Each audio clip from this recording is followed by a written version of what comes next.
Llegué al hospital para cuidar de mi marido, que tenía las piernas rotas. Mientras dormía, la enfermera jefa me deslizó sigilosamente un trozo de papel en la mano. No vengas más. Revisa la cámara de seguridad de anoche. A las 3 de la madrugada, el hospital de distrito en el corazón de Madrid estaba extrañamente silencioso.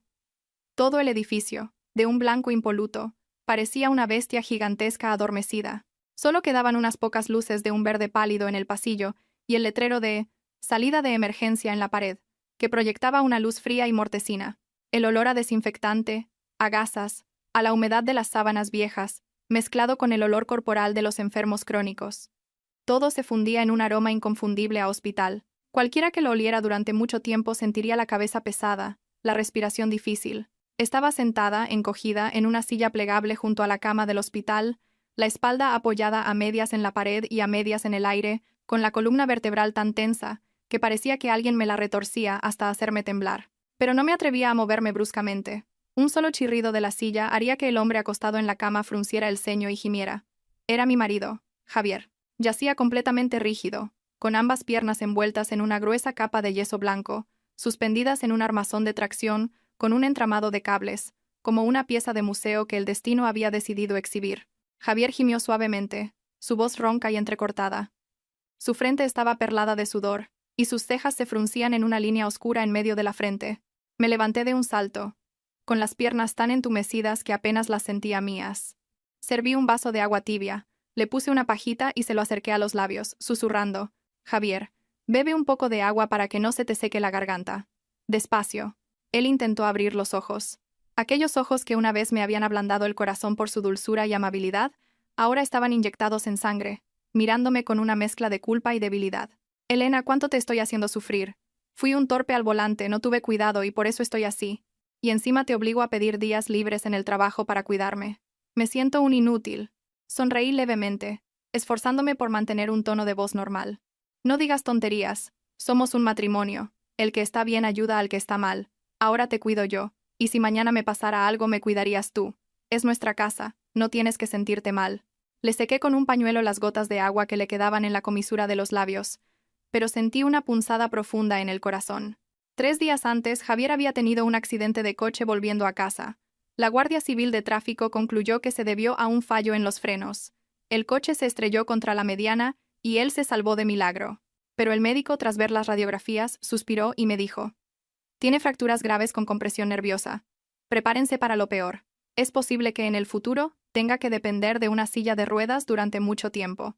Para un hombre que estaba consolidando su carrera, esa frase era como una sentencia de muerte.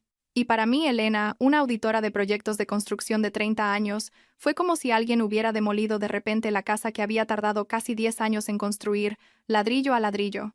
El trabajo, la casa, los planes de tener hijos, todos los proyectos que habíamos dibujado juntos, todo se había detenido en una sola noche. Llevaba 3 días sin apenas dormir. Durante el día, me sentaba en la silla junto a su cama, vigilando el suero y los medicamentos mientras gestionaba correos y informes de la empresa en el portátil. Por la noche, cada 2 horas, lo giraba, lo aseaba, le cambiaba la cuña y me aseguraba de que el yeso se mantuviera seco. Cada nervio de mi cuerpo estaba tenso como la cuerda de un violín, a punto de romperse al menor contacto. «¿Dónde está Isabel?» Javier, después de beber unos sorbos, miró alrededor de la habitación. Su tono era casual, pero sus ojos recorrieron rápidamente el espacio antes de detenerse en la silla vacía al otro lado de la cama. «Se ha ido a casa a prepararte un caldo de huesos. Dice que mañana te lo traerá para que recuperes fuerzas.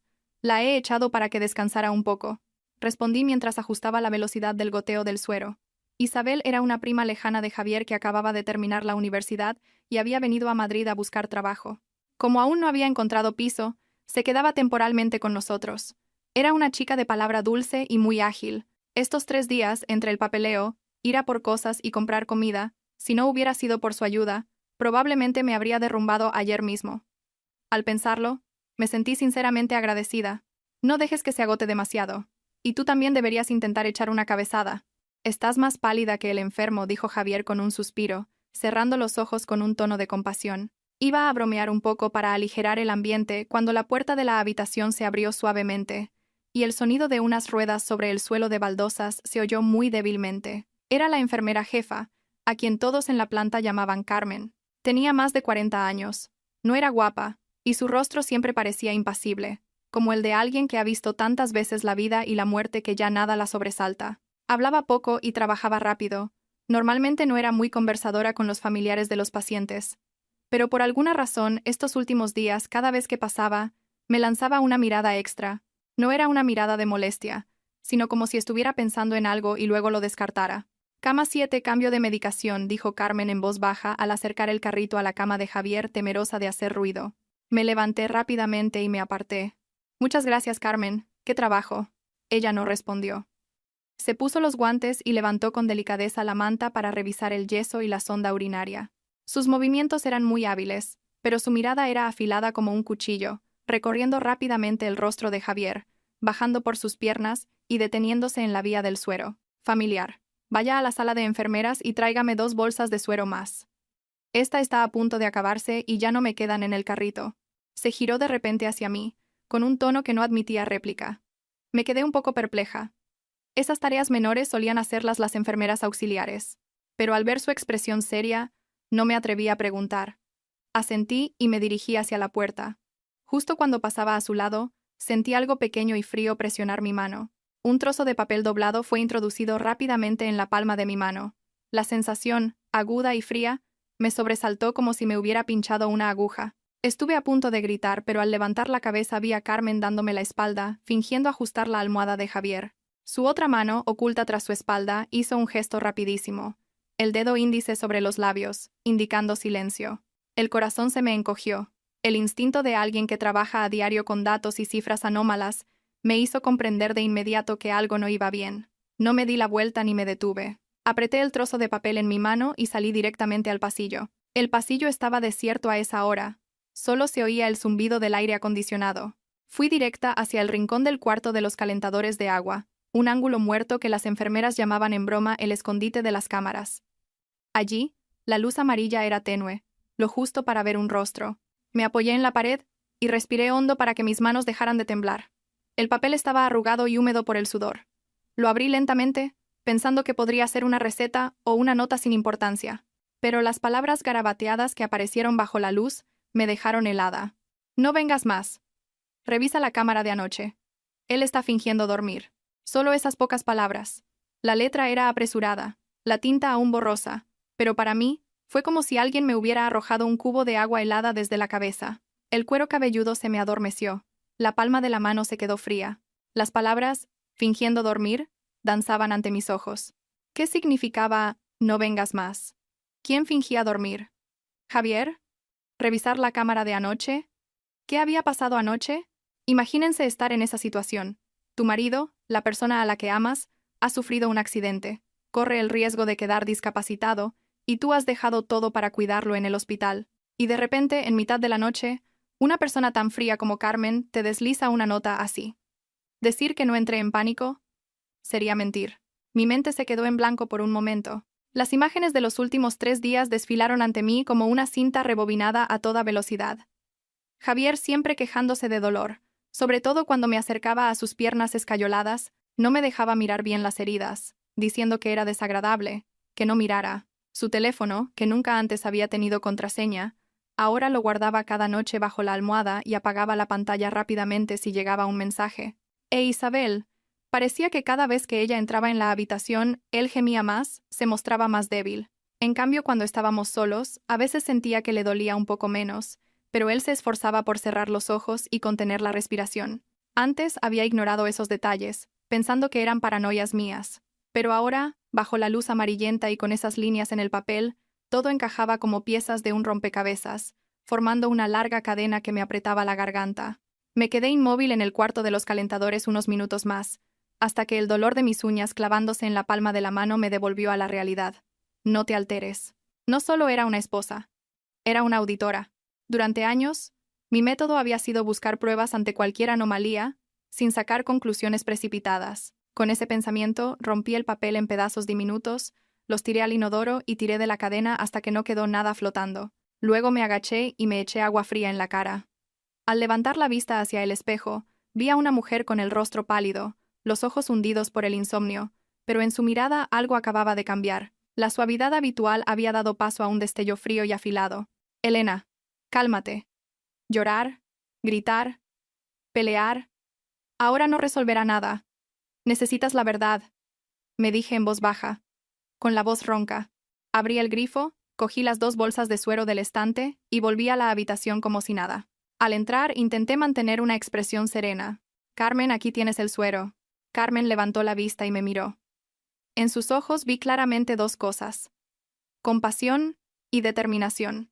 Cogió la nueva bolsa, la colgó, revisó la vía una vez más y dijo en voz baja, como si fuera una casualidad: esta noche seguramente estará tranquilo. Aprovecha para descansar un poco. Si pasa algo, te avisamos. Asentí en agradecimiento, pero no me senté de inmediato. Me quedé mirando a Javier durante un buen rato. Volví a estar inmóvil, con los ojos cerrados y la respiración regular. Cualquiera que lo viera pensaría que era un pobre marido con las piernas rotas, sufriendo en silencio, con su abnegada esposa a su lado. Pero en mi cabeza, después de esa nota, el rostro de Javier se había vuelto extrañamente desconocido, como una máscara muy bien pintada. Esta noche déjalo dormir. Mañana lo veremos todo con más claridad. Pensé para mis adentros, sin saber si me lo decía a él o a mí misma. Esa noche, por primera vez en 3 días, no me quedé despierta junto a su cama contando cada uno de sus gemidos. Me acosté en la silla plegable, me tapé con la manta y me quedé mirando el techo con los ojos abiertos de par en par. En mi mente solo una frase se repetía una y otra vez. Mañana, cueste lo que cueste, tengo que ver la grabación de la cámara del hospital. A la mañana siguiente, en cuanto asomaron los primeros rayos de sol, me levanté para correr las cortinas y reajustar la manta de Javier. Mi cuerpo estaba agotado, como si hubiera pasado por una larga fiebre, pero mi mente estaba extrañamente lúcida. En cuanto abrí los ojos, las palabras de la nota de Carmen volvieron a aparecer con total claridad. No vengas más. Revisa la cámara de anoche. Él está fingiendo dormir. Javier seguía inmóvil, con los ojos cerrados, los labios secos, frunciendo el ceño de vez en cuando como si sintiera dolor. Isabel entró con un caldo, lo dejó en la mesita, y al verme despierta, me saludó alegremente. «Elena, ¿ya estás levantada? Acabo de preparar un caldo de huesos para que Javier recupere fuerzas». «¿Seguro que no has dormido nada esta noche? Tienes unas ojeras enormes». Miré de reojo a Javier. Sus ojos seguían cerrados, pero sus hombros temblaron ligeramente, como si contuviera un gemido. Desde fuera, cualquiera vería una familia unida superando una desgracia. Si hubiera sido el día anterior, probablemente le habría sonreído a Isabel, agradecida, y me habría sentido reconfortada por tener una familia política tan considerada. Pero esa mañana, todo a través de mis ojos parecía distorsionado, como un espejo agrietado donde la luz se rompía en fragmentos afilados. Me pasé la mano por el pelo, intentando mantener un tono de voz normal. «Gracias, Isabel. Dentro de un rato tengo que pasar por la oficina. Me han llamado para firmar unos papeles urgentes. Quédate aquí con Javier, por favor. Si pasa algo, llámame». Al oír eso, Javier abrió ligeramente los ojos y me miró con preocupación. «Elena, ¿tardarás mucho? Me siento muy inseguro aquí solo. Todos estos días has estado tú, y ahora me dejas con una cría. ¿Qué dices? Isabel nos ha estado ayudando muchísimo estos días. Le debemos mucho». Me volví hacia Isabel con una sonrisa, y le di una palmada suave en la mano a Javier, como para tranquilizarlo. «Solo será media mañana. Intenta estar tranquilo. Si necesitas algo, llama a las enfermeras». Dicho esto, me incliné para ajustar los cables de la tracción y las vendas en su espalda. Mis movimientos seguían siendo cuidadosos, como siempre, pero en mi corazón había un vacío helado. Antes, cada vez que tocaba a Javier pensaba, este es mi marido, el hombre con el que he elegido pasar el resto de mi vida. Ahora, otra pregunta no dejaba de rondarme. ¿De verdad está actuando conmigo? Recogí rápidamente mi chaqueta, el bolso y el portátil. Isabel me ayudó con el bolso, sin olvidar decirme: «Ten cuidado en la carretera. Vuelve a mediodía para comer conmigo. No comas por ahí, que la comida suele ser muy grasienta». Asentí y miré a Javier una última vez. Me cogió la mano. Con los ojos enrojecidos, la viva imagen de un hombre que teme ser abandonado. «Elena, lo siento. Si al final quedó discapacitado y te cansas demasiado, no me abandones, por favor. No te divorcies de mí. Vivo gracias a ti. Si hubiera sido antes, probablemente me habría echado a llorar, asegurándole apresuradamente que nunca lo abandonaría. Pero ahora solo sentía un nudo en la garganta. Solté mi mano de la suya, forzando una sonrisa. «¿Qué tonterías dices? Salgo un momento y vuelvo. Quédate quieto, no te muevas mucho o te dolerá más. Tienes a Isabel y a las enfermeras. Nadie te va a abandonar». Me di la vuelta y salí de la habitación. La puerta se cerró tras de mí con un suave clic, pero para mí sonó como la fractura que dividía una etapa de mi vida. En lugar de dirigirme a la salida del hospital, bajé al aparcamiento subterráneo. Era un espacio amplio, con luces tenues, que olía a gasolina en algunas zonas y a humedad y agua estancada en otras. Elegí un rincón apartado, aparqué junto a la pared, subí las ventanillas y eché el seguro. Solo en ese espacio cerrado me permití soltar un largo suspiro. Saqué el móvil y busqué el contacto de Alex, un compañero de la universidad, un par de cursos por debajo, que ahora trabajaba en ciberseguridad para una empresa de software. Le escribí un mensaje. Alex, necesito que me ayudes con algo personal. Es urgente y tiene que ser totalmente confidencial. Te pagaré lo que haga falta. Al otro lado, apareció el visto, en cuestión de segundos, típico de alguien que vive pegado a la pantalla. ¿Qué pasa, Elena? Dime. Con que me invites a unas cañas me vale. Me mordí el labio y tecleé. Necesito ver las cámaras internas del Hospital X, planta de traumatología, habitación 307, entre la 1 y las 3 de la madrugada de anoche. ¿Crees que hay alguna forma de acceder? Al enviar el mensaje, mi corazón latía con fuerza. Sabía que lo que estaba haciendo no era precisamente legal, pero también sabía que si no lo hacía, podría pasar el resto de mi vida en una terrible incertidumbre. Un momento después, Alex me llamó directamente. Elena, esto es gordo. Es un hospital público. El sistema no será fácil de romper, pero no es imposible. Dame el nombre exacto del hospital, la ubicación, una foto de la puerta de la habitación, y trataré de rastrear la IP interna. Pero, en serio, ¿estás segura de que quieres verlo? Hay cosas que, una vez vistas, no tienen vuelta atrás. Guardé silencio un instante. La voz de Alex me hizo sentir como si estuviera contratando a un detective privado, pero ya no podía echarme atrás. Dije en voz baja, prefiero el dolor de una vez que vivir con la duda toda la vida. Te envío la foto ahora mismo. Intenta conseguirlo esta mañana. Después del mediodía ya será tarde. Quédate cerca del hospital. Si tienes buen wifi, mejor. Te iré informando. Si consigo un enlace, te lo enviaré para que lo veas en directo. No lo descargues. Podría dejar rastro. Colgué, con las manos temblorosas mientras abría la cámara para hacer una foto furtiva al cartel de la planta de traumatología, habitación 307, que había capturado de camino al aparcamiento. Después de enviarla, abrí el portátil, me conecté a internet usando mi móvil como punto de acceso y me senté con las piernas encogidas en el asiento del conductor, escuchando el zumbido del aire acondicionado del coche. El tiempo pasaba increíblemente lento. Cada minuto parecía una hora. Mientras esperaba, mi mente empezó a desempolvar viejos recuerdos. Recordé cuando empezamos a salir. Javier era un hombre atento, capaz de cruzar Madrid en moto desde Getafe hasta Chamberí, solo para traerme un tupper con comida porque había oído que estaba hasta arriba de trabajo en una obra. En aquel entonces, creía que aún quedaban muchos hombres sinceros en el mundo. Después de casarnos, montó una pequeña empresa de materiales de construcción y solía presumir con sus amigos. Mi mujer es auditora de proyectos. Es muy estricta. Como haga algo mal, me pilla enseguida. Una vez, se rió mientras me acariciaba la cabeza. Tranquila. El dinero lo llevas tú. Yo solo trabajo para fardar. Aquellas palabras en su momento me parecieron tan cálidas. En los últimos años, su negocio había ido a menos, y el dinero que entraba en casa era menor. Lo notaba más irritable, llegaba tarde más a menudo, oliendo a alcohol y a un tabaco que no era el suyo. Pero cada vez que le preguntaba me decía, los hombres de negocios tenemos que socializar. Conseguir proyectos es difícil ahora. No me lo pongas más complicado. Yo, agotada por mi propio trabajo, a menudo lo dejaba pasar, en parte por confianza y en parte porque pensaba que los celos infundados solo traerían problemas al matrimonio.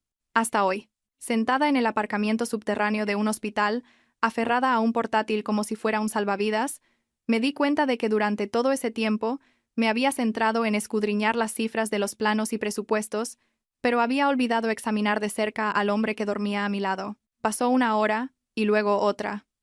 Mis ojos empezaban a escocer y mi cuello a dolerme por la postura. Justo cuando pensaba que Alex se había rendido, el teléfono vibró repetidamente. Apareció un mensaje. Elena, te envío un enlace. Solo podrás verlo durante media hora, luego se bloqueará automáticamente. Cuando lo veas, apaga todo el sonido exterior y usa auriculares. Y pase lo que pase, mantén la calma. No hagas ninguna locura. Te lo digo en serio. Respiré hondo. Conecté los auriculares al portátil, abrí el navegador e hice clic en el enlace. La pantalla se quedó en negro y, unos segundos después, apareció una imagen. Era una cámara de techo, con una vista cenital, en blanco y negro, pero lo suficientemente nítida.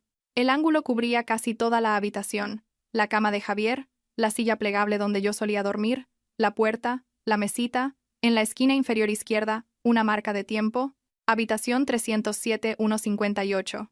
Arrastré la barra de tiempo hasta las 2 de la mañana, la hora en que recordaba haberme sentido agotada. Javier me había suplicado que fuera a casa a ducharme y volviera temprano. La imagen era clara: una chica con el pelo recogido en una coleta y una chaqueta fina. Yo misma estaba recogiendo sus cosas. Se inclinaba para decirle algo a Javier y luego salía por la puerta. La puerta se cerró. La habitación quedó en silencio.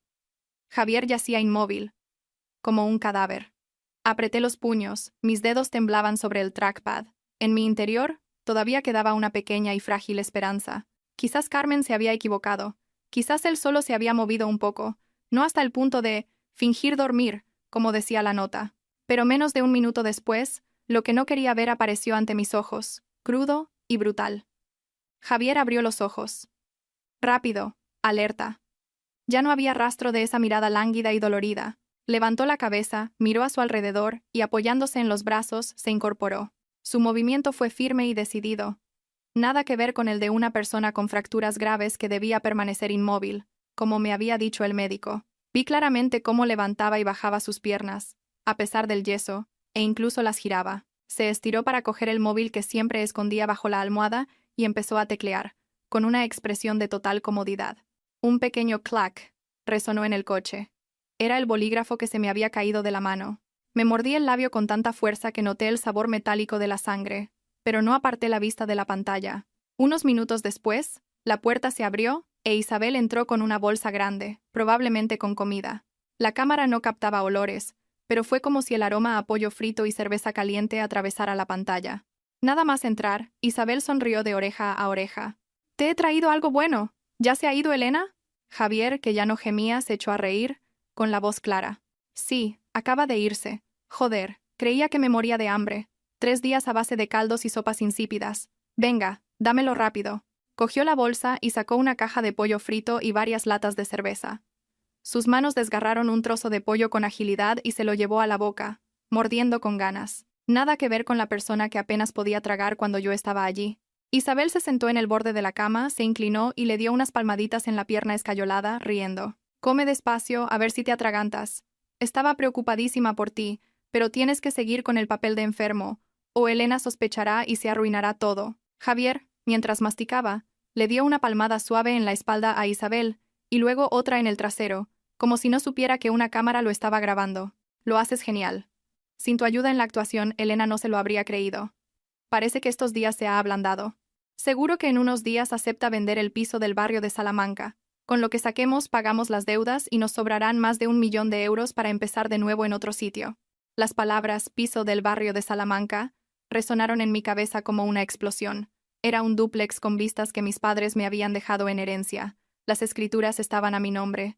Cuando nos casamos, acepté que Javier se empadronara allí, pero siempre lo consideré mi dote, mi último refugio si la vida se torcía. Y ahora, en los planes de mi marido, solo era un salvavidas para él, un cebo para mantener a raya a la muerte. Isabel no pudo ocultar su entusiasmo. «¿Estás seguro de que Elena aceptará vender?» «Parece buena, pero también es muy cabezota». «Precisamente por ser buena es fácil de convencer», resopló Javier, abriendo una lata de cerveza y bebiendo de un trago. Le pedí a un amigo médico que le contara todos los peores escenarios posibles. Luego me hago el desesperado. Le digo que tengo miedo de ser una carga para ella. Elena es de las que se sacrifican por los demás, pero no sabe cuidarse a sí misma. Tú espera. En cuanto vendamos, te doy la mitad. Nos vamos a las Canarias o a la Costa del Sol, montamos un bar y a vivir. ¿Para qué quedarnos aquí aguantando a esa sosa? Vi cómo Isabel apoyaba la cabeza en su hombro. Su voz se suavizó. ¿Y las deudas con esos tíos? He oído que les debes mucho dinero. Bah, las deudas se pagan. Con el dinero de la casa, todo solucionado. No te preocupes. Javier se encogió de hombros. Les debo unos 300.000 euros. Los intereses corren, pero con ese piso se acaba el problema. Lo importante es que Elena firme. Isabel guardó silencio unos segundos y luego preguntó, con voz vacilante, «¿Y cuándo te vas a divorciar de ella?» Vi claramente cómo Javier fruncía el ceño, como si le molestara la pregunta, pero forzó una sonrisa tranquilizadora. «Espera a que todo esto acabe. Si me divorcio ahora, sospechará y se estropeará todo. Tú tranquila. Lo mío con ella está acabado. Piénsalo. ¿Qué mujer aguantaría a un marido lisiado y lleno de deudas? Tarde o temprano me dejará. Y entonces yo seré la víctima, el abandonado. Tendré el dinero y te tendré a ti. ¿A qué soy listo? No pude seguir escuchando. Con los auriculares todavía puestos, sentí un sabor salado en los labios. No sabía si me estaba mordiendo el labio o la lengua. Me los quité. El sonido de mi propia respiración resonaba en el silencio del coche como si fuera el de otra persona. Fuera. En el aparcamiento. Algunas personas con batas blancas pasaban en silencio. El sonido de sus zapatos apenas se oía.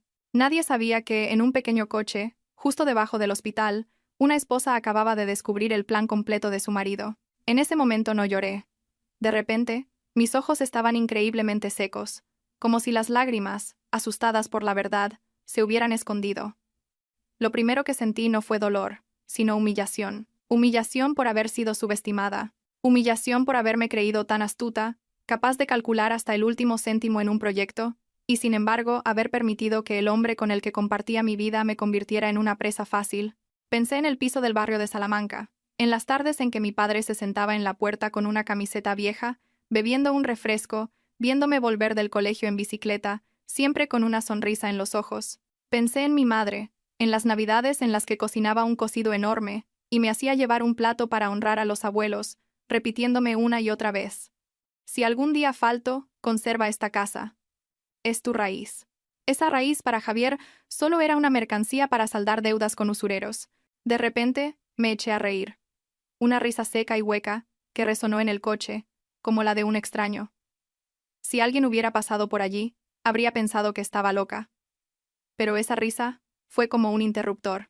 De repente, mi mente pasó del pánico a una claridad absoluta. Abrí el móvil y le escribí a Alex: guarda el clip desde que salgo de la habitación hasta que entra Isabel y hablan. Todo lo que puedas. Yo lo guardaré por mi cuenta. Gracias, Alex. Te debo una muy grande.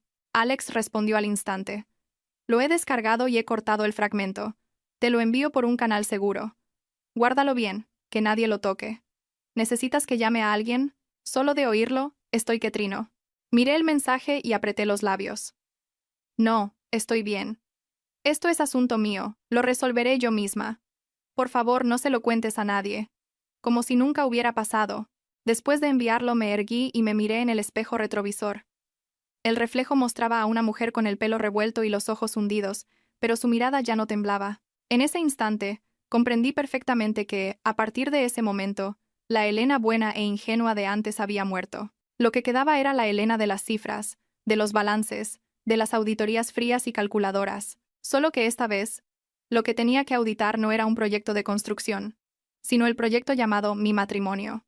Me quedé en el coche mucho tiempo después de apagar el vídeo, no por miedo, sino para ordenar mis pensamientos. Las imágenes que acababa de ver ya no me asustaban. Eran solo datos, una prueba clara e irrefutable. Y cuando todo se reduce a datos, para mí, siempre hay una forma de proceder. Me sequé la cara, me arreglé la chaqueta y arranqué el motor. En lugar de volver a la habitación del hospital como le había prometido a Javier, salí del aparcamiento y conduje directamente a casa. La ruta familiar de repente me pareció extraña. Las hileras de árboles, la cafetería donde Javier y yo solíamos sentarnos, la pastelería donde le compraba su dulce favorito los fines de semana, todo se quedaba atrás en el espejo retrovisor, como una vieja película que rebobinaba para saltarme las partes dolorosas. Al llegar a casa, el silencio era abrumador. Las zapatillas de Isabel estaban desordenadas en la entrada, la chaqueta de Javier seguía colgada en el perchero y su colonia aún flotaba en el aire. Me quedé de pie en medio del salón un momento antes de cerrar la puerta con llave. El clic, aunque suave, resonó en mi interior como una frontera que acababa de cerrarse. Lo primero que hice fue abrir la caja fuerte del dormitorio. Dentro estaban las escrituras del piso de Salamanca, una cuenta de ahorros a mi nombre y varios documentos importantes de mis padres. Lo saqué todo y lo metí en un bolso grande. Luego, abrí el portátil e inicié sesión en mi cuenta bancaria personal, la contraseña que antes Javier también conocía. Cambié todas las contraseñas, una por una, la del banco, la del correo electrónico, lenta y meticulosamente, con una frialdad que me sorprendió a mí misma. En ese momento, el teléfono vibró. El nombre de Javier apareció en la pantalla. Lo miré unos segundos antes de contestar, esforzándome por mantener la voz suave. Acabo de llegar a casa a por más cosas para ti. Vuelvo enseguida. Elena, has tardado mucho. Estaba preocupado, la voz de Javier sonaba débil, como siempre. Isabel me ha dicho que aún no habías vuelto. Sonreí levemente. La casa estaba muy desordenada. He recogido un poco. Tú descansa, no te muevas. Aguanta un poco más el dolor, que ya vuelvo. Vale, intenta volver pronto. Me siento muy solo aquí. Colgué, y una media sonrisa se dibujó en mis labios. Si no fuera por ese vídeo, a estas horas estaría volviendo a toda prisa, preocupada por su dolor, temiendo que Isabel fuera torpe. Pero ahora, cada palabra que decía sonaba como un guión bien ensayado. Cogí otro teléfono y llamé a Alex. Alex, necesito un último favor. Investiga las deudas de Javier del último año. Préstamos, apuestas, lo que sea. Empresas, nombres personales, cuentas a su nombre, lo que puedas encontrar. Alex guardó silencio 2 segundos y luego dijo: de acuerdo, pero esto requerirá rastrear varias fuentes. Sospecho que está metido en préstamos de usura, porque hace unos días me llegaron alertas sobre alguien con su nombre. Me pondré a ello. Colgué y me senté en el sofá, apoyando la espalda en la pared. Fue entonces cuando el cansancio me golpeó, pero en lugar de debilitarme, sentí una pequeña llama ardiendo en mi interior. No era un fuego violento, sino un calor lento y persistente. Esa tarde volví al hospital. Al entrar en la habitación, vi a Javier con los ojos cerrados, el rostro contraído como si acabara de sufrir un ataque de dolor. Isabel, de pie a su lado, me saludó. Ya has vuelto. Le acabo de dar a Javier un analgésico, ahora está un poco mejor. Bien, déjame ver. Me acerqué y le puse la mano en la frente. No tenía fiebre. Javier abrió los ojos y me cogió la mano con más fuerza de lo habitual. Has vuelto, Elena. Me duele mucho, no sé cuánto más podré aguantar. Lo miré a la cara y por primera vez, en lugar de compasión, sentí una extraña diversión. Aguanta un poco. Por la tarde tengo que reunirme con un abogado por el seguro de tu accidente. Piden más documentación. Lo dije con la mayor naturalidad posible. Javier se sobresaltó, pero lo disimuló rápidamente. ¿Un abogado? ¿Por qué tan complicado? Es una aseguradora grande. Tienen muchos trámites, respondí secamente. Isabel, que estaba cerca, tembló ligeramente al oír la palabra seguro, aunque intentó mantener la sonrisa. Lo noté perfectamente. En ese momento entró Miguel, el hermano pequeño de Javier. Era 3 años menor, trabajaba como repartidor y era un chico sencillo y de pocas palabras. Al ver a su hermano postrado, se le notaba la pena. Traía una bolsa grande de fruta. Elena, ¿cómo está Javier? Mamá me ha dicho que le duele mucho, que apenas ha mejorado. Los médicos dicen que hay que seguir observándolo, respondí. Miguel miró a Javier con los ojos enrojecidos. Anímate, hermano. Estamos todos muy preocupados por ti. Javier asintió, con la voz entrecortada. Lo sé. Al ver la escena sentí lástima por Miguel. No tenía ni idea de que estaba compadeciendo a un actor. Una obra de teatro montada sobre la codicia. Por un momento mi corazón se ablandó, pero entonces recordé la mirada alerta de Javier en el vídeo, su mano en el trasero de Isabel, la frase, con vender el piso, todo solucionado, y toda debilidad en mí se replegó como un caracol en su concha. Por la tarde, Carmen volvió a pasar a revisar la habitación. Cuando me vio, su mirada se detuvo en mí un poco más de lo habitual. Entendí que quería saber si lo había visto. Esperé a que Javier se durmiera por el efecto de los medicamentos y salí sigilosamente al pasillo. Carmen estaba escribiendo en una pizarra. Me acerqué y dije en voz baja: ya lo he visto. El bolígrafo en su mano se detuvo un instante. Levantó la vista y me miró directamente. Su voz se volvió más grave. ¿Y bien, qué piensas hacer? Miré hacia la habitación donde yacía Javier y luego la miré a ella de nuevo. No puedo decirlo ahora, pero necesito que me ayudes a guardar el secreto, al menos por el momento. Carmen asintió sin hacer más preguntas. Sabía que era de las que solo dicen lo necesario. Su silencio, en ese momento, fue para mí más valioso que 1000 consejos. Esa noche, cuando Isabel salió a comprar la cena, me senté junto a la cama y fingí quedarme dormida, con la cabeza apoyada en el colchón. Javier, creyendo que dormía, suspiró. Pero yo estaba despierta, escuchando cada una de sus respiraciones, esperando el momento adecuado. Abrí el móvil y leí el mensaje de Alex. Elena, tengo un informe preliminar. Ha pedido préstamos en al menos 4 sitios, la deuda principal es de casi 300.000 euros, con intereses altísimos. Algunos a nombre de la empresa, otros a su nombre. También tiene un historial de apuestas online y luego pasó a jugar en timbas ilegales. Los movimientos bancarios muestran rastros de redes de prestamistas. Te he hecho capturas de todo. Lo leí con una calma sorprendente. Todo encajaba con una precisión aterradora. El accidente, la farsa de la invalidez, el piso, el seguro, los mensajes a escondidas con Isabel, todo formaba un cuadro completo. Solo le respondía a Alex una frase. Gracias. Guárdalo bien, lo necesitaré. Esa noche, Javier volvió a llamar a su madre. Oí la voz de ella al otro lado, llorando, lamentándose, culpándome por no cuidar bien de su hijo, y mencionando sutilmente la idea de vender la casa para salvarlo. Javier gemía, con voz casi apagada. Ya se lo he dicho a Elena, mamá. Seguro que lo está pensando. No la presiones mucho, está muy agobiada con el trabajo. Yo estaba sentada no muy lejos, escuchando cada palabra, sintiendo una indiferencia que me asustó a mí misma. Toda una familia, de arriba abajo, conspirando para presionarme a entregar voluntariamente la casa que mis padres me habían dejado. Si no hubiera visto ese vídeo, probablemente me habría derrumbado, consumida por la culpa. A la mañana siguiente, mi suegra, Pilar, llegó al hospital. Estaba delgada y ojerosa. Nada más entrar, rompió a llorar. Hijo mío, qué desgracia. Si te pasara algo, ¿qué sería de mí? Javier le cogió la mano, con voz débil. Yo me mantuve a un lado, respetuosa. Hola, Pilar. Ella se giró hacia mí, con una mirada que era una mezcla de súplica y reproche.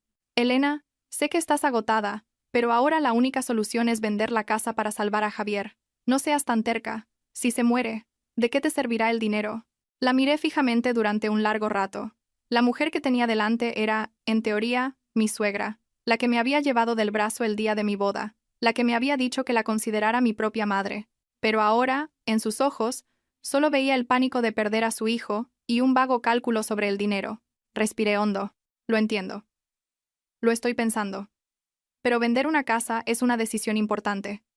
Tengo que revisar bien los papeles y el contrato del seguro de Javier para evitar problemas. Te pido un poco más de tiempo. Pilar quiso decir algo más, pero Miguel le tiró suavemente del brazo. Mamá, deja a Elena tranquila. Lleva muchos días sin descanso. Ella chasqueó la lengua y no dijo más. Pero yo sabía que, a partir de ese día, la presión aumentaría. Me urgirían a vender. Javier e Isabel actuarían aún mejor su papel. Y mi suegra sería la carta más fuerte que Javier usaría para apelar a mi compasión. Al mediodía, cuando todos salieron a comer y nos quedamos solos, Javier me cogió de la mano, su voz apenas un susurro. Elena, ¿lo has pensado bien? Tengo miedo de que, si esperamos más, sea demasiado tarde. Lo miré a los ojos, por primera vez sin apartar la vista. Tranquilo. Si tengo que vender, venderé. Pero todo tiene que ser claro y transparente. No quiero acabar perdiendo el dinero y encima con la fama de haber abandonado a mi marido. En los ojos de Javier un destello de alivio brilló fugazmente. Creyó que me había convencido, pero yo, para mis adentros, pensé: sí, venderé. Pero no como tú quieres. Después de esa conversación, la actitud de Javier hacia mí cambió notablemente. Se volvió más tierno, me cogía la mano más a menudo, y su mirada siempre reflejaba gratitud. A veces, incluso lloraba al hablar de su miedo a ser una carga. Si hubiera sido antes, lo habría creído. Pero ahora, cada lágrima que derramaba me traía a la mente la imagen de él comiendo pollo frito, bebiendo cerveza y dándole una palmada en el trasero a Isabel. Lo veía actuar y mi corazón se sentía como el hielo. Mi suegra venía al hospital casi a diario. Ya no me hablaba con dureza, sino que había adoptado un tono más suave. Me cogía de la mano y me susurraba: Elena, sé que quieres mucho a Javier, pero nuestra situación ha cambiado. Haz un pequeño sacrificio. Cuando se recupere y vuelva a trabajar, ya compraréis otra casa. Yo solo asentía para que me dejara en paz. Miguel, en cambio, cada vez que visitaba a su hermano, se quedaba en un rincón en silencio, observándolo durante largo tiempo, como si quisiera decir algo pero se contuviera. Una vez, mientras lo acompañaba a la salida, me cogió del brazo y me dijo en voz baja: Elena, últimamente veo a mi hermano muy raro. A veces entro de repente y está callado como un muerto, pero otras veces lo oigo hablar por teléfono con una voz totalmente normal. Ten cuidado, por favor. Lo miré, y mi corazón se conmovió. Desde fuera, parecía que estaba sola y acorralada, pero resultó que alguien más había notado las anomalías. Gracias, Miguel, fue todo lo que pude decir. Esa noche, Isabel volvió muy tarde.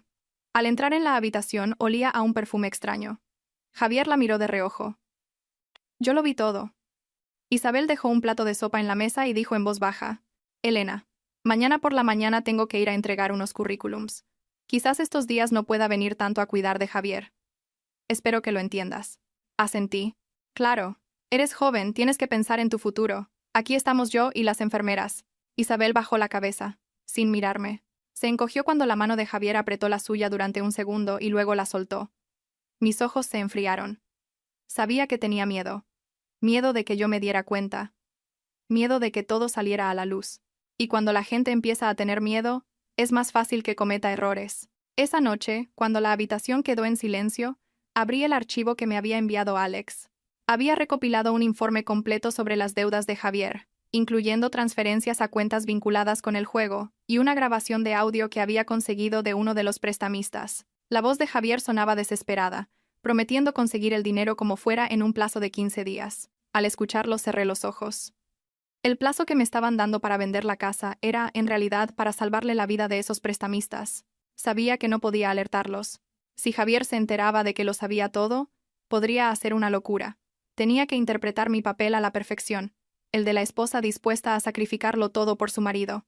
A la mañana siguiente le dije a mi suegra: lo he pensado mucho. Si vender la casa puede salvar a Javier, lo haré. Pero necesito hablar con el banco y con una inmobiliaria para hacerlo bien y conseguir un buen precio. No quiero malvenderla. Mi suegra se alegró visiblemente. Eso está muy bien, hija. Gracias. Javier se pondrá muy contento. Se giró hacia la cama, cogió la mano de Javier y rompió a llorar. Hijo, tu mujer ha aceptado vender la casa. Lucha por vivir, no te dejaré morir. Javier, al oírlo, pareció recuperar fuerzas y sus ojos se llenaron de lágrimas.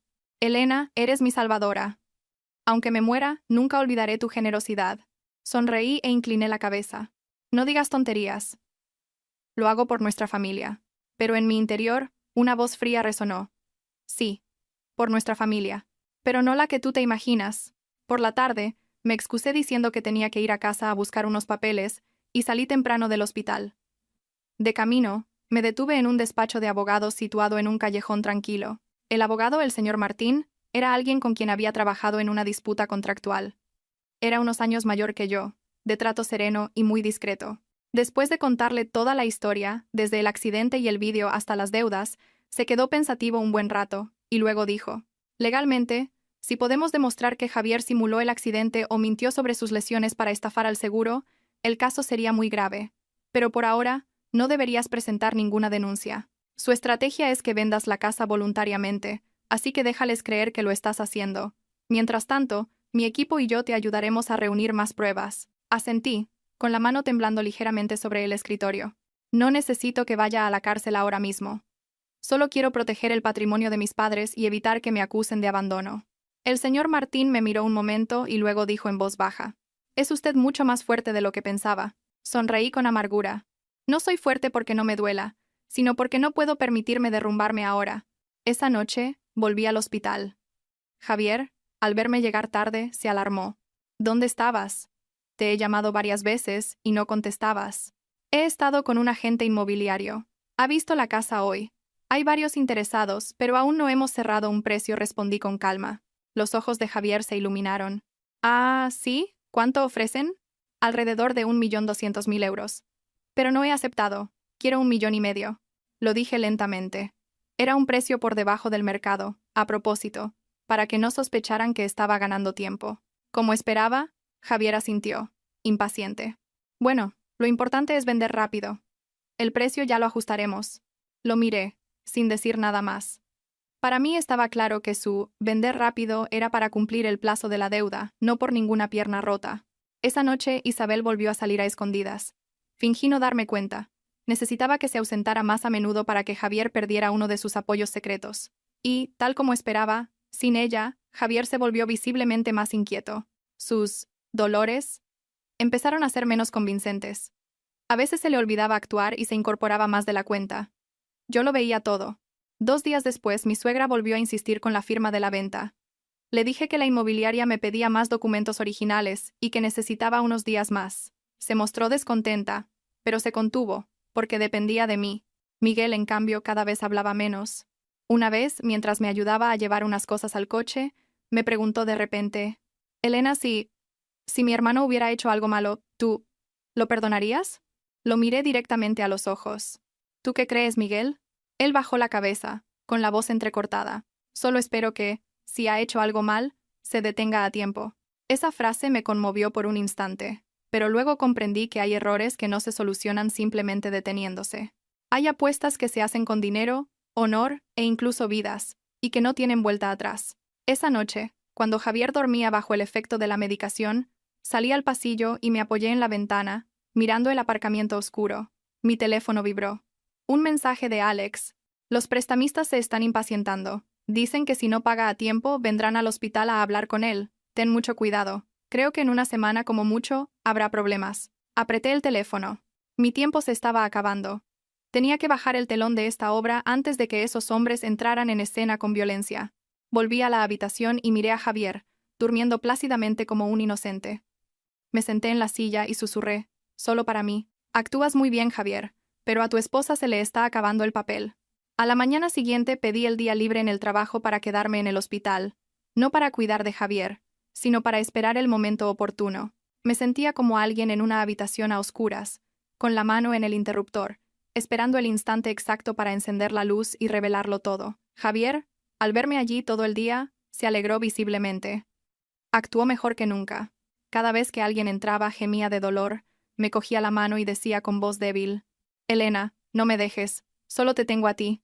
Mi suegra sentada a su lado se secaba las lágrimas. Miguel, apoyado en la puerta, observaba la escena con ojos llenos de duda. Y yo, en silencio, interpretaba a la perfección mi papel de esposa abnegada, hasta el punto de que a veces me daba asco mi propia capacidad de aguante. Cerca del mediodía, Isabel volvió. Nada más entrar, sus ojos recorrieron la habitación. Al verme sentada allí, se quedó paralizada. Le sonreí, con total serenidad. ¿Ya has vuelto de la entrevista? Sí, sí. Me han dicho que me llamarán, tartamudeó. Javier la miró con impaciencia. Comprendí que echaban de menos sus conversaciones privadas. Decidí dejarlos con esa necesidad un poco más. Por la tarde llamé al señor Martín.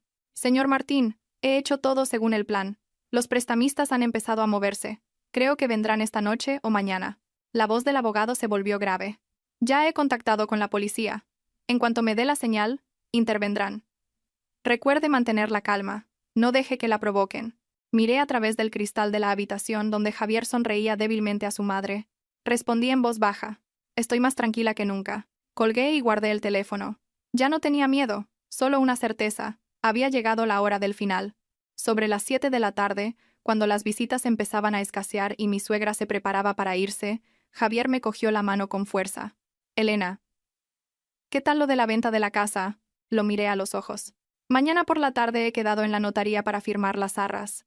Si todo va bien, en 3 días firmamos la venta definitiva. Los ojos de Javier brillaron. Mi suegra también se alegró. «Qué bien, hija. Ya me quedo más tranquila». Miguel, que había permanecido en silencio, preguntó en voz baja.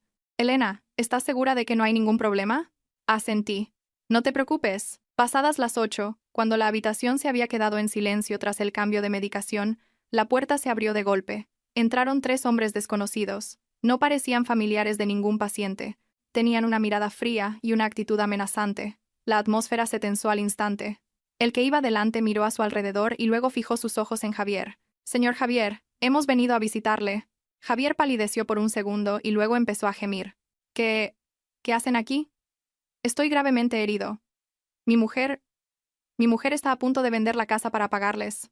Mi suegra se levantó, asustada. ¿Quiénes son ustedes? Esto es un hospital, no pueden entrar así. Uno de ellos sonrió con desdén. Solo hemos venido a saludar a un conocido, señora. No se preocupe. Sus ojos se detuvieron en mí. Di un paso al frente, con calma. Si buscan al señor Javier, digan lo que quieren. Soy su mujer. El hombre enarcó una ceja. ¿Así que usted es la esposa? Mejor. Su marido nos debe casi 300.000 euros de capital, más los intereses. Nos prometió pagar en 15 días. El plazo está a punto de vencer. Solo queremos una respuesta clara. ¿Cuándo pagan? La habitación se sumió en un silencio sepulcral. Mi suegra, temblando, se giró hacia Javier. «Javier, les debes tanto dinero. ¿Por qué no me lo dijiste?» Javier tartamudeó, sudando profusamente. Solo pedí un poco para el negocio. Elena, diles que vamos a tener el dinero pronto». Lo miré, mi voz tan tranquila que resultaba gélida. «Tranquilo. Habrá dinero, sí. Pero no saldrá de la venta de mi casa». Todos se quedaron helados. Los 3 hombres me miraron con recelo. ¿Qué quiere decir? Saqué el móvil y pulsé un botón. En la pantalla del televisor de la pared apareció la grabación de la cámara de seguridad de aquella noche. Las imágenes eran nítidas. Javier, incorporándose, usando el móvil, comiendo pollo, bebiendo cerveza. Isabel a su lado. Y sus voces, hablando de vender la casa, de las deudas, de engañarme, resonando claramente en la silenciosa habitación. Mi suegra gritó: «Dios mío, ¿qué es esto? Javier, ¿qué has hecho?» Miguel se quedó petrificado.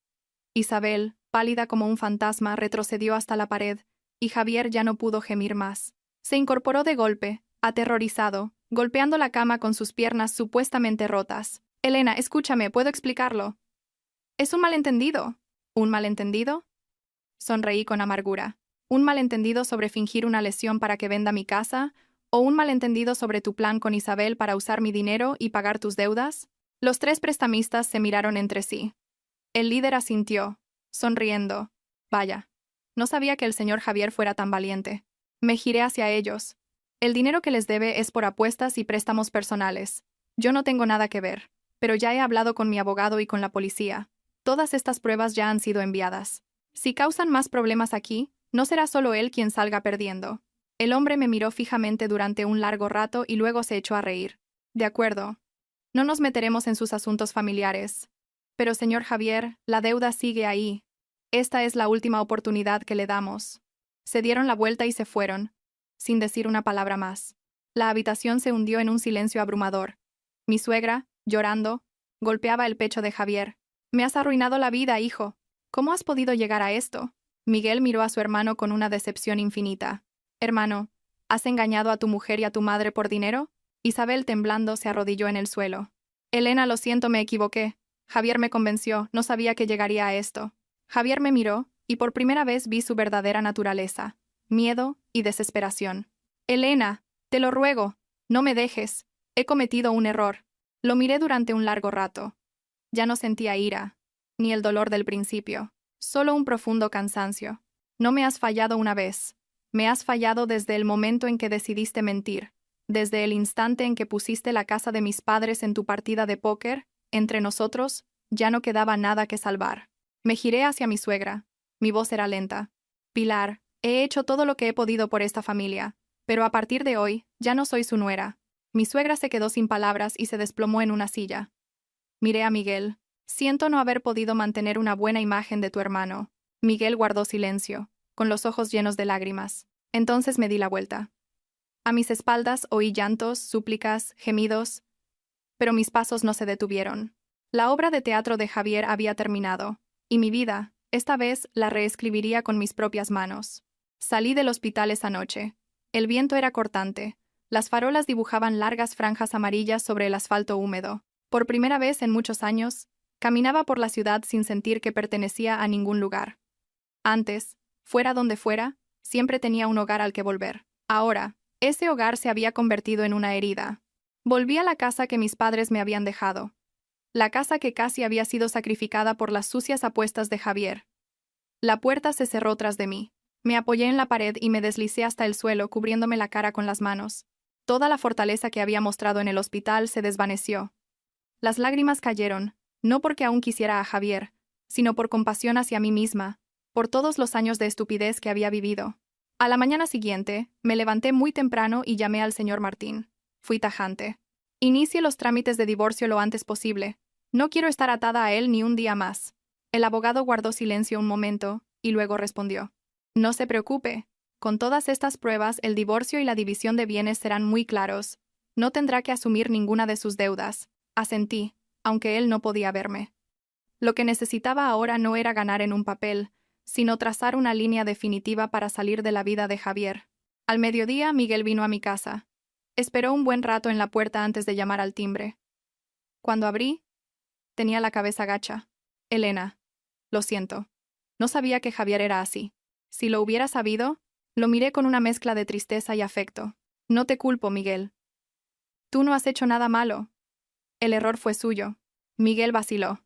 «Mamá, pasó la noche en el hospital llorando. Se arrepiente mucho de haberte presionado. Me ha pedido que venga a disculparme en su nombre». Me quedé en silencio un momento. Al pensar en el rostro afligido de mi suegra, no podía odiarla del todo. No era mala, solo estaba ciega por el amor a su hijo. «Dile a tu madre que no le guardo rencor. Pero lo que ha pasado entre Javier y yo, ya no tiene vuelta atrás». Miguel se secó los ojos con la manga. Solo espero que a partir de ahora encuentres la paz. Sí, yo también lo espero. Después de ese día, no volví al hospital. Delegué todos los trámites legales en mi abogado. No quería volver a ver a Javier, ni escuchar más explicaciones de ese hombre. Ya había entendido todo lo que necesitaba entender. Una semana después, recibí una llamada de un número desconocido. Era mi suegra. Elena, hija, perdóname. Me equivoqué. Confié ciegamente en mi hijo y te hice sufrir. Ahora me doy cuenta de que la que más has sufrido has sido tú. Su voz temblaba, entrecortada. Guardé un largo silencio antes de responder. Pilar, no la culpo. Pero no puedo volver. Estoy demasiado cansada. Al otro lado de la línea, su voz se quebró y solo se oyeron sollozos. Colgué, con el corazón pesado. Hay dolores que no nacen del odio, sino de la imposibilidad de volver atrás. El día del juicio, trajeron a Javier en un furgón policial. Estaba mucho más delgado. Su rostro ya no tenía la arrogancia de antes. Cuando me vio, un destello de esperanza brilló en sus ojos. Elena, sé que me equivoqué. Pídele al juez que me dé una oportunidad. No lo miré. Miré directamente al juez y leí mi declaración con voz serena. Cada palabra fue como un corte limpio, seccionando lo poco que quedaba entre nosotros. La sentencia de divorcio se dictó rápidamente. Nuestra relación matrimonial quedó oficialmente disuelta. No tuve que asumir ninguna deuda. La casa seguía siendo mía. El resto de la vida de Javier ya no tenía nada que ver conmigo. Al salir del juzgado, respiré hondo. El cielo de ese día era increíblemente azul. Tan azul que sin darme cuenta, sonreí. El cielo siempre había estado ahí, solo que durante todos estos años había olvidado cómo levantar la cabeza para mirarlo. Un mes después, me mudé, no por miedo a los recuerdos, sino porque quería empezar de nuevo en otro lugar. Pedí un traslado a una nueva sucursal. El trabajo intenso me impidió perderme en viejos pensamientos. Una tarde, al salir del trabajo, me encontré con Isabel en la puerta de un supermercado. Estaba mucho más delgada, su rostro sin el maquillaje de antes. Al verme, se quedó paralizada. «¿Elena?» asentí, sin sorprenderme. «Lo siento. No espero que me perdones. Solo quería decir que me equivoqué de verdad». La miré, sin rencor. Lo que había pasado superaba el límite del resentimiento. «Eres joven. Cometes un error. Pagas por él. Tómatelo como una lección y no vuelvas a equivocarte». Isabel rompió a llorar asintiendo repetidamente. Me fui sin mirar atrás. Para mí, Isabel ya era parte del pasado, nada más. Esa noche, me senté sola en el balcón de mi nuevo apartamento, bebiendo una taza de té caliente y viendo cómo el tráfico disminuía. Soplaba una brisa suave y mi corazón estaba extrañamente en calma. Ya no había dolor punzante, ni ira, ni remordimiento. Solo un vacío ligero, como el cielo después de una tormenta, con algunas nubes finas. Sabía que aún no me había recuperado del todo, pero también sabía que iba por el buen camino. La vida es dura, pero también es justa. Me quitó un marido, pero me devolvió a mí misma. Una persona mucho más lúcida y fuerte que antes. Después de mi encuentro casual con Isabel, pensé que mi corazón estaba lo suficientemente tranquilo como para no ser perturbado por más olas del pasado. Pero la vida rara vez te suelta tan fácilmente. Una mañana de lunes, al llegar a la oficina, la recepcionista me dijo que alguien de la familia de mi exmarido quería verme. Mi corazón dio un vuelco. Un mal presentimiento me recorrió fugazmente. La persona que estaba frente a la puerta de mi despacho era mi exsuegra. Estaba mucho más delgada que la última vez que la vi. Su pelo era casi completamente blanco. Su espalda estaba encorvada. Y sus ojos, ya arrugados, ahora reflejaban un profundo cansancio. Al verme, pareció querer decir algo, pero se contuvo. Después de un largo rato, finalmente habló. «Elena, ¿podemos hablar un momento?» Guardé silencio unos segundos y luego asentí. Ya no estaba enfadada con ella, pero tampoco sentía la cercanía para llamarla mamá, como antes. Nos sentamos en una pequeña cafetería frente a la oficina. Aferraba con fuerza un bolso de tela descolorido, su voz temblaba. A Javier lo van a trasladar para seguir investigando sus deudas. Dicen que es posible que le aumenten la condena. Miré la mesa de madera sin responder. Estos días no para de pedir verte. Dice que solo quiere hablar contigo una vez más antes de que se lo lleven. Sé que no tengo derecho a pedirte esto, pero soy su madre. No puedo soportarlo. Inclinó la cabeza profundamente. En su voz ya no había la exigencia de antes, solo la amarga impotencia de una madre que ve a su hijo caer sin poder hacer nada. El médico dice que está muy débil. Mentalmente tampoco está bien. Tengo miedo de que haga una tontería. Al oír esto, mi corazón se encogió. Por mucho daño que me hubiera hecho, No quería que eligiera ese camino. Tras un largo silencio, finalmente dije lentamente: iré a verlo una vez. Pero solo una. Los ojos de mi exsuegra se iluminaron como si acabara de ser salvada. Juntó las manos frente a su pecho. Te lo agradezco de corazón. 2 días después fui al centro de detención. La puerta de hierro se cerró tras de mí con un sonido metálico, frío y pesado. En la pequeña sala de visitas, me senté frente a Javier, separados por un grueso cristal. Estaba esquelético, con los ojos hundidos. Al verme pareció no poder creerlo. «Elena, ¿de verdad has venido?», asentí levemente. Mi voz era serena. «Dijiste que querías verme, y aquí estoy. Si tienes algo que decir, dilo rápido». Javier bajó la cabeza. Sus hombros temblaban. Un momento después, levantó la vista, con los ojos enrojecidos. «Sé que no tengo excusa. Solo quiero pedirte perdón. Arruiné tu vida». Lo miré fijamente, sin ira ni amargura, solo con un leve cansancio. «¿De qué sirve pedir perdón ahora?». Javier negó con la cabeza. Las lágrimas corrían por su rostro. «No cambia nada. Pero si no lo digo, temo no poder soportar los años que me quedan». Guardé silencio un largo rato. En ese momento, me di cuenta de que el hombre sentado frente a mí ya no era el Javier del que me había enamorado, ni el mentiroso de los vídeos. Ahora solo era un hombre derrotado, completamente desnudo ante las consecuencias de sus actos. «Elena, si pudiera volver atrás, preferiría no haberte conocido nunca a haberte hecho tanto daño». Sonreí levemente, una sonrisa amarga como una aceptación tardía. Si no te hubiera conocido, quizás no habría aprendido lo que es confiar en la persona equivocada, ni lo que es levantarse después de la ruina. Me diste una lección muy cara, pero ya la he pagado. El resto, te toca a ti. Javier me miró fijamente, como si quisiera grabar mi imagen en su memoria para siempre. Su voz era ronca. «Elena, ¿vas a estar bien?». Por supuesto, respondí secamente. Me levanté, puse la mano sobre el cristal y dije mis últimas palabras. «Acabemos aquí, Javier. Ya no te guardo rencor, pero tampoco puedo volver atrás». Él también puso su mano al otro lado del cristal. Nuestras manos se tocaron a través de una distancia insalvable. Me di la vuelta, sintiéndome increíblemente ligera. Al salir del centro de detención, el sol de la tarde me calentó el rostro. Acababa de cerrar por completo un capítulo de mi vida. El tiempo que siguió fue tranquilo. Mi trabajo era estable. Me ascendieron a un nuevo puesto, con más presión pero también más gratificante. Miguel me llamaba de vez en cuando para saber cómo estaba. Me dijo que mi exsuegra estaba muy delicada. Solo le pedí que la cuidara en mi lugar. Yo no tenía el valor de volver a ese pasado. Una noche, recibí un mensaje de un número desconocido. «Elena, soy Isabel. Acabo de firmar un contrato de trabajo en otra provincia. Antes de irme, solo quería darte las gracias por no haberme acorralado». Miré el mensaje un largo rato y luego respondí: «Vive decentemente, Isabel. Con eso es suficiente». Guardé el teléfono, sintiendo una calma interior. Cada uno debe caminar por el sendero que ha elegido. Ya no tenía la responsabilidad de cargar con el peso de nadie más. Esa noche, de pie junto a la ventana, vi cómo la ciudad se iluminaba. Las luces de miles de ventanas se reflejaban en el cielo oscuro como estrellas artificiales. Me di cuenta de que, por muy oscura que sea la vida, siempre hay luz. Solo tienes que estar dispuesto a abrir los ojos para verla. Había vivido en los errores de otros, pero a partir de ahora, viviría en mis propias decisiones. Después del encuentro con Javier en la cárcel, sentí que por fin había cerrado una puerta muy pesada. Las noches de insomnio se hicieron menos frecuentes, y el dolor sordo en mi pecho también disminuyó.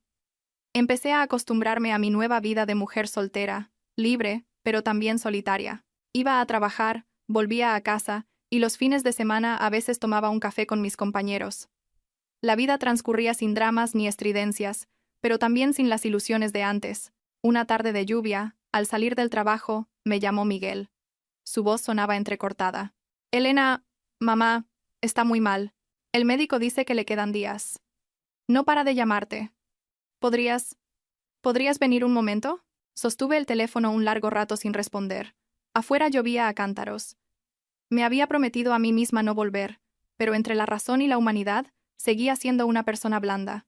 «Envíame la dirección. Iré». El hospital olía igual que siempre, a ese desinfectante familiar. Cuando entré en la habitación, mi exsuegra yacía inmóvil en la cama, con el rostro demacrado, los ojos hundidos, y una respiración tan débil que parecía un hilo a punto de romperse. Miguel, sentado a su lado, le sostenía la mano. Al verme, se levantó de un salto. Asentí y me acerqué. Mi exsuegra abrió los ojos con dificultad. Al verme, Su mirada se iluminó un poco. Elena, has venido. Me incliné y tomé su mano esquelética, la misma mano que tantas veces me había señalado con reproche, ahora fría y temblorosa. Sí, aquí estoy. Las lágrimas brotaron de sus ojos y rodaron por sus sienes. Te he fallado mucho, hija. Toda mi vida solo he visto a mi hijo. No me di cuenta de su verdadera naturaleza. Y te hice sufrir. Apreté suavemente su mano. Ya pasó. No le guardo rencor. Rompió a llorar, con el pecho agitándose débilmente. No espero que me perdones. Solo espero que, si nos volvemos a encontrar en otra vida, no sea tu suegra, para poder tratarte con la decencia que te mereces como una extraña. Esa frase fue como un cuchillo que me atravesó el corazón. Incliné la cabeza, y mis lágrimas cayeron sobre su mano seca. En esta vida, nuestra deuda ya está saldada. Descanse en paz. Asintió muy levemente, su respiración se ralentizó y, un momento después, el monitor cardíaco mostró una línea recta. Miguel rompió a llorar desconsoladamente. Yo me quedé allí, en silencio, con un vacío en el alma. No sentía el dolor de cuando despedí a mis padres, solo una tristeza profunda y agotadora, como si acabara de poner el punto final a un destino que había llegado a su fin. El funeral fue sencillo. Estuve presente todo el tiempo, cumpliendo mi papel como la última nuera. Los familiares me miraban con curiosidad, compasión e incluso incomodidad. No me importó. Hice lo que mi conciencia me dictaba. El día del entierro, a Javier no le permitieron asistir.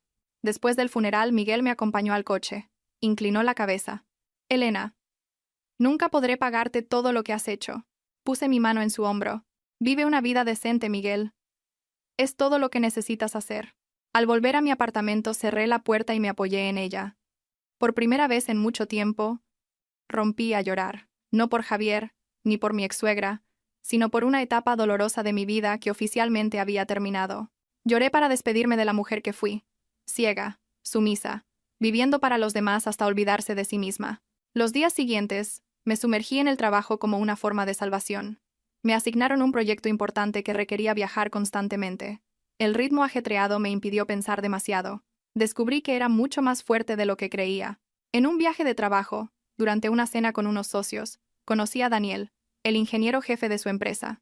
Era un hombre de conversación moderada y mirada serena. No fue entrometido ni curioso sobre mi vida personal, solo hablamos de trabajo, de la vida, de cosas normales. Al despedirnos, sonrió. Ha sido un placer hablar con usted.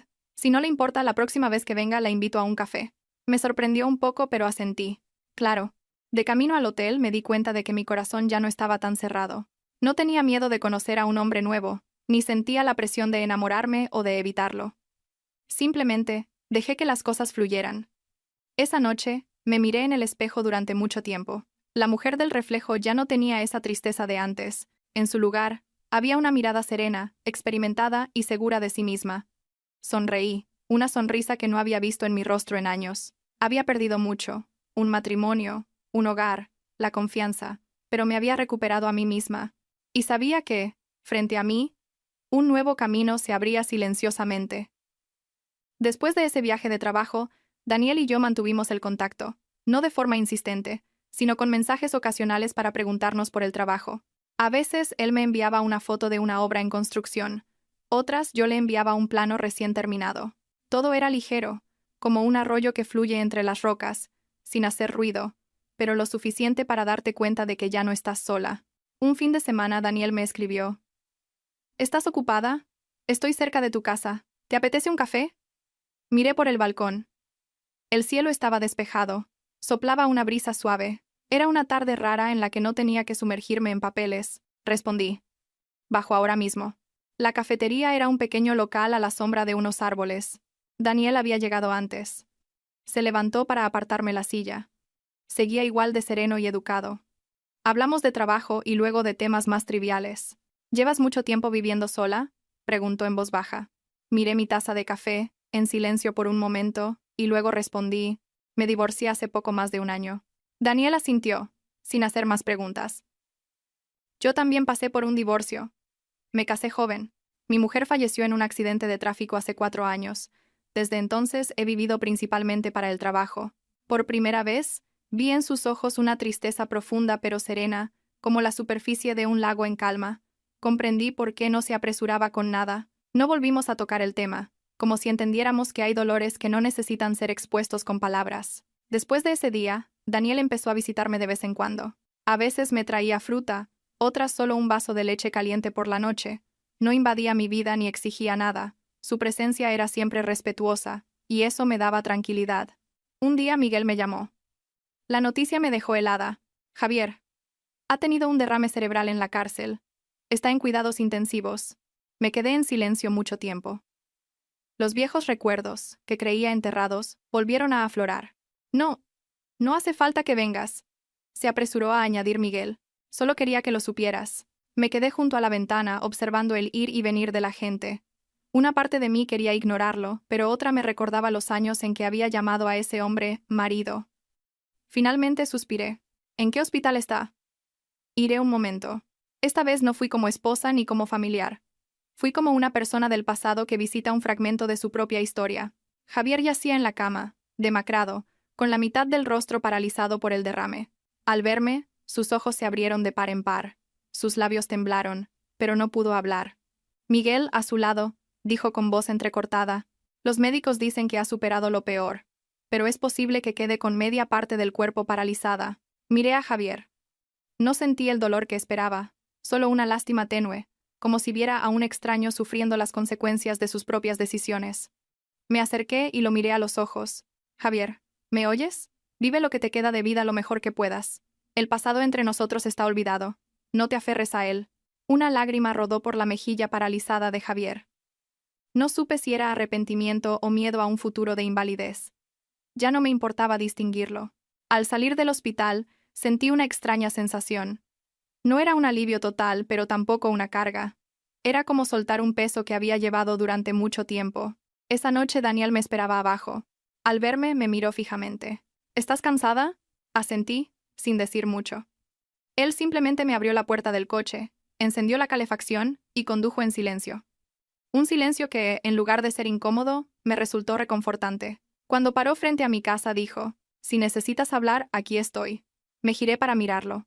La luz de la calle iluminaba su rostro, amable y firme. Por primera vez en años, mi corazón vibró, no por dolor, sino por una sensación cálida y genuina. «Gracias», dije en voz baja. Asintió, sin presionarme. Los días siguientes organicé mi vida. Llevé las cenizas de mi exsuegra a su pueblo, como deseaba Miguel. Le encendí una última vela. En el camino de vuelta, le escribí a Daniel.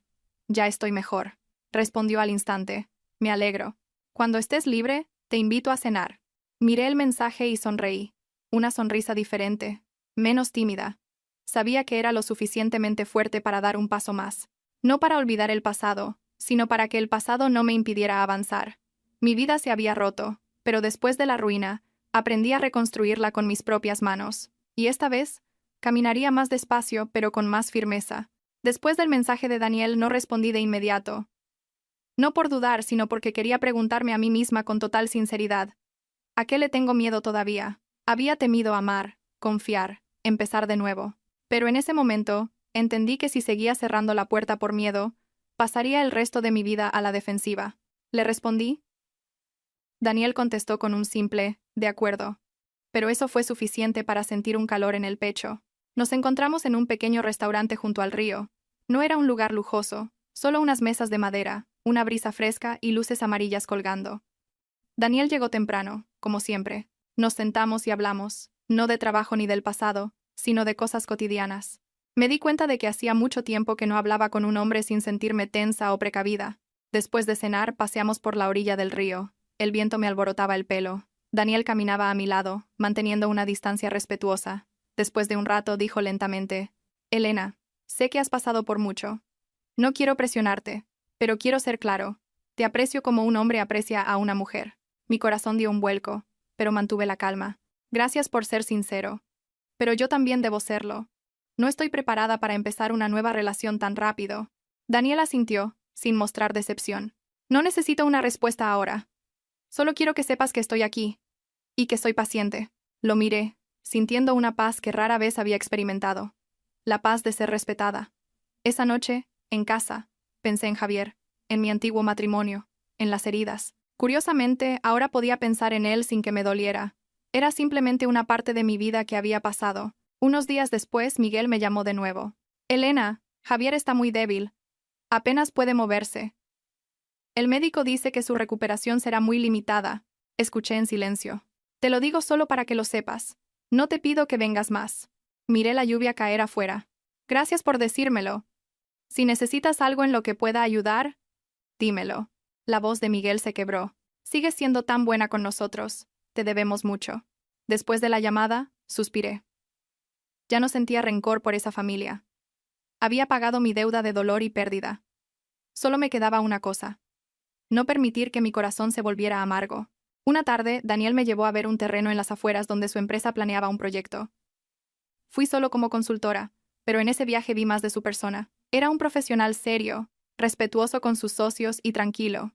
Cuando le daba mi opinión, escuchaba atentamente, sin interrumpir ni imponer. De vuelta, mientras pasábamos por una carretera arbolada, preguntó de repente: Elena, si algún día estás preparada, ¿me darías una oportunidad? Me giré para mirarlo. Su mirada era paciente, no exigente. No puedo prometer nada, pero no voy a seguir cerrándome. Daniel sonrió. Con eso me basta. Después de eso, nos vimos más a menudo, pero siempre con mesura.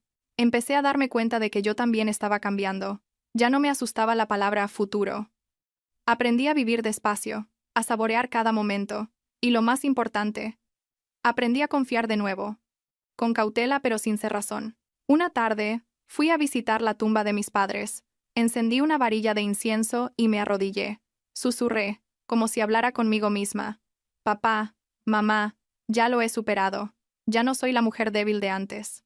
Esa noche, Daniel me recogió. Sentí una extraña calidez. Entre un hombre que había perdido tanto como él y una mujer que había sido tan herida como yo, no nos apresuramos. Caminamos uno al lado del otro, lenta y sinceramente. No sabía qué nos depararía el futuro, pero 10 años después, si miraba hacia atrás, sabía que no me arrepentiría de haberme dado la oportunidad de vivir de otra manera. El tiempo pasó lentamente, como un río tranquilo. Daniel y yo no nos llamábamos novios, ni le poníamos nombre a nuestra relación. Simplemente estábamos ahí, el uno para el otro, lo suficiente para no perdernos, pero sin agobiarnos. Me sentía en paz de una manera nueva, no porque tuviera a alguien a mi lado, sino porque yo misma ya no temblaba ante los cambios. Una mañana de invierno Miguel me llamó. Su voz era grave. Elena, Javier, ha fallecido. Me quedé de pie junto a la ventana, apretando el teléfono. Afuera, las hojas amarillas caían. Sabía que este día llegaría, pero aún así, mi corazón dio un vuelco. ¿Cuándo ha sido? Esta madrugada. El derrame empeoró, no pudieron hacer nada. No lloré. Solo sentí un silencio interior, como el que se siente ante una tumba que ya esperabas. ¿Vas a venir a despedirte?, preguntó Miguel, con voz vacilante. Guardé silencio unos segundos. Sí, iré, no como exesposa, sino como alguien que compartió un tramo de su vida con él. El funeral de Javier fue pequeño. Cuando entré, Miguel me vio y sus ojos se enrojecieron. Me cogió la mano con fuerza. Gracias por venir, asentí. En la fría sala, Javier yacía en paz. Lo miré durante mucho tiempo, sin ira ni amor, solo con una vaga sensación de pena por una vida que se había desviado sin poder volver. Encendí una varilla de incienso y susurré para mis adentros. A partir de hoy, nuestra deuda está saldada. Al salir, Daniel me esperaba en silencio. No preguntó nada, solo me ofreció un pañuelo al ver mis ojos enrojecidos. Su presencia silenciosa me calmó. ¿Estás bien? Sí. Solo he cerrado otra puerta. Después del funeral, todo terminó de verdad. Miguel se fue a su pueblo a cuidar de las tumbas de su madre y su hermano. Un tiempo después, Daniel me llevó a conocer a su madre. Era una mujer amable que me recibió con una sonrisa. Tú debes de ser Elena. Daniel habla mucho de ti. Durante la comida, nadie preguntó por mi pasado. Al despedirnos, su madre me cogió de la mano. Has pasado por mucho. Considera esta tu casa. Solo esa frase hizo que se me llenaran los ojos de lágrimas. Hacía mucho tiempo que nadie me hablaba con tanta bondad. De vuelta, Daniel preguntó, ¿te has sentido presionada? Negué con la cabeza. No, tú y tu madre me hacéis sentir muy segura. Daniel sonrió. Solo quiero que te sientas en paz a mi lado. Esa noche, en casa, me miré en el espejo. La mujer que veía era diferente a la de años atrás. Más cauta, pero también más fuerte. Una semana después, Daniel me entregó una pequeña caja. No se arrodilló ni usó grandes palabras. Solo me miró y dijo, Elena, no puedo prometerte una vida perfecta, pero sí prometo no mentirte, no abandonarte, y caminar a tu lado cuando me necesites. Si algún día estás lista para dar otro paso, quiero ser yo esa persona. Dentro de la caja había un anillo sencillo. Lo sostuve en la mano, sintiendo una confianza lenta pero firme. No respondí de inmediato. Dame un poco más de tiempo. No porque no confíe en ti, sino porque quiero dar este paso sintiéndome completa. Daniel asintió, sin decepción. Puedo esperar. Guardé la caja en un cajón. No por dudar de mis sentimientos por Daniel, sino porque aún quedaba en mí un miedo profundo a equivocarme de nuevo. Una tarde, Miguel me llamó para decirme que había abierto un pequeño taller de reparación de motos en su pueblo. Su voz sonaba más ligera. Quiero vivir más despacio, Elena. Aquí, aunque gano menos, estoy más tranquilo. Me alegré por él. Después de tantas tormentas, finalmente había encontrado su propio ritmo. Esa noche le escribí a Daniel. Mañana estoy libre. Si quieres, nos vemos. Me llevó a las afueras, a un camino de tierra junto a un campo recién segado. El aire olía a paja seca y a tierra. Caminamos en silencio. Daniel, dije finalmente. ¿Alguna vez te has arrepentido de esperar tanto a alguien? Él reflexionó un momento. A veces, en la soledad, me lo he preguntado, pero luego pienso que el precio de agarrar la mano equivocada por miedo a estar solo es mucho mayor. Prefiero esperar a la persona correcta que precipitarme con la incorrecta. Sus palabras tocaron algo muy profundo en mí. Me detuve y lo miré. No quiero empezar una relación por miedo a la soledad. Solo quiero hacerlo cuando me sienta verdaderamente segura.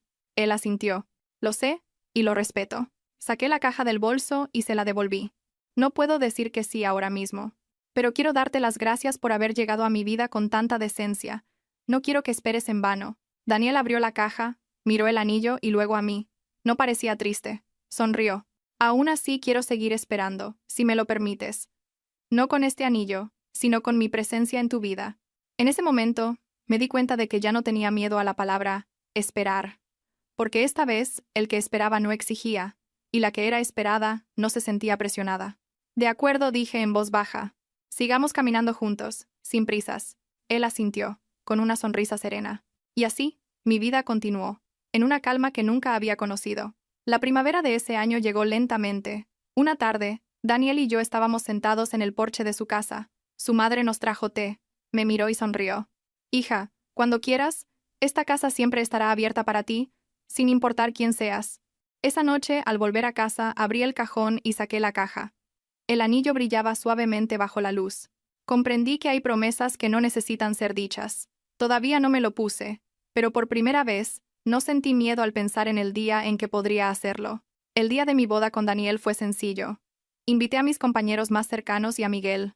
No quise que hubiera nadie de la familia de Javier, no por rencor, sino para que fuera un día ligero, sin sombras del pasado. Durante la ceremonia, la madre de Daniel me cogió de la mano. A partir de ahora, vive en paz. Lo que pasó, déjalo atrás. Asentí. Con mi sencillo vestido blanco, recordé a la mujer que fui. La que se derrumbó en un hospital. La que aguantó una vida de mentiras. Comprendí que el camino hacia la paz no es olvidar, sino mirar de frente las heridas y seguir caminando sin temblar. Nos mudamos a una pequeña casa que Daniel había comprado. No era lujosa, pero cada noche, la luz amarilla se filtraba por la ventana. Se oía el tintineo de los cubiertos, y había alguien esperándome. Con eso era más que suficiente. A veces, todavía soñaba con Javier, pero ya no lloraba. En mis sueños, pasaba a mi lado como un extraño. Entre nosotros, ya no había deudas ni ataduras. Una mañana, mientras tomaba té en el porche, Daniel puso su mano en mi hombro. Elena, nunca te pregunto por tu pasado, pero quiero que sepas algo. Agradezco que hayas sido lo suficientemente fuerte para llegar hasta aquí. Tomé su mano. Y yo agradezco que hayas esperado. Nos miramos, sin necesidad de más palabras. En la vida hay pérdidas que no se pueden reemplazar. Perdí un matrimonio, la confianza, años de mi juventud. Pero a cambio aprendí a mantenerme en pie, a valorar la decencia y a confiar en la persona correcta en el momento adecuado. Si aquel día no hubiera revisado esa cámara, si no me hubiera atrevido a enfrentar la verdad, quizás hoy seguiría viviendo en un sueño falso. Y si no hubiera tenido el valor de soltar el pasado, nunca habría alcanzado este presente sereno. Al final, entendí algo muy simple. La felicidad no es no haber sufrido nunca una ruptura. La felicidad es, después de la ruina, atreverse a creer, a vivir y a amar una vez más, con un corazón que ha conocido el dolor, pero que ya no guarda rencor.